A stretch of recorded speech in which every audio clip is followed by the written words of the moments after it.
Assalamualaikum warahmatullahi wabarakatuh. Kita ketemu lagi di manajemen keuangan dan kita lanjut dengan tema manajemen modal kerja. Nah, ketika kita bicara tentang modal kerja, apa yang kalian pikirkan? Nah, modal kerja, modal. Nah, berarti bagaimana caranya supaya kita memiliki modal kerja untuk aktivitas di perusahaan atau di UMKM.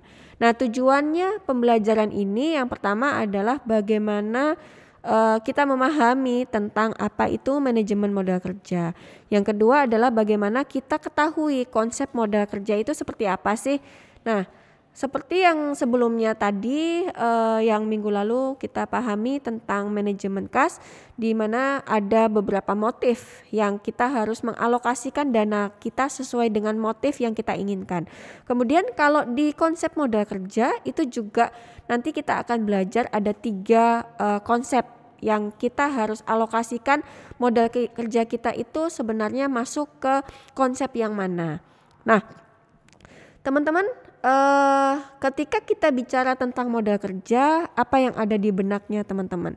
Nah, pastinya adalah tentang dana, ya kan? Tentang uang, ya kan? Modal kerja, jadi dana, ya kan? Dana yang dibutuhkan untuk memenuhi kebutuhan operasionalnya.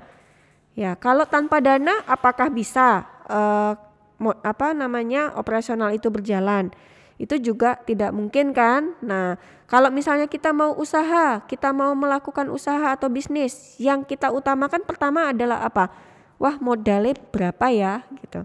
Tapi kalau misalnya kita nggak punya modal, pasti jawabnya aku urung duwe modal. Nah, itu biasanya sudah dilontarkan oleh seorang pembisnis atau seorang yang pengen memiliki usaha. Wah, aku belum punya modal. Dalam artian kalau sudah bilang aku belum punya modal, berarti larinya adalah aku belum punya dana, ya kan?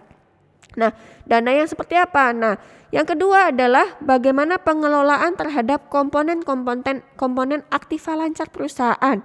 Jadi di situ ada kas, ada surat berharga, ada piutang, ada persediaan, dan bagaimana pendanaan itu dibutuhkan untuk mendukung aktiva lancar, adanya perputaran.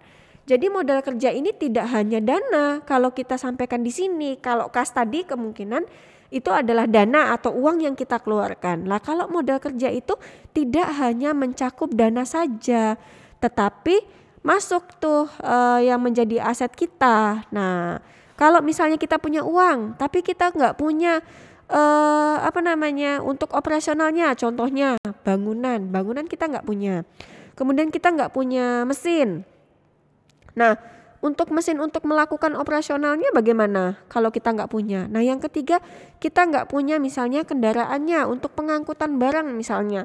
Nah, itu adalah masuk ke dalam modal kerja. Nah, seperti apa modal kerja yang kita harus pahami di sini? Berarti kan larinya adalah modal kerja, kita harus paham dulu konsep modal kerja yang seperti apa. Nah, di sini teman-teman harus pahami dulu bahwa modal kerja itu tidak hanya dana, tetapi adalah seluruh aktiva lancar perusahaan itu seperti apa. Jadi kita akan melihat seperti apa sih konsep modal kerja yang kita pelajari di pertemuan kali ini. Gitu ya. Sekian, kita lanjut ke subbab berikutnya.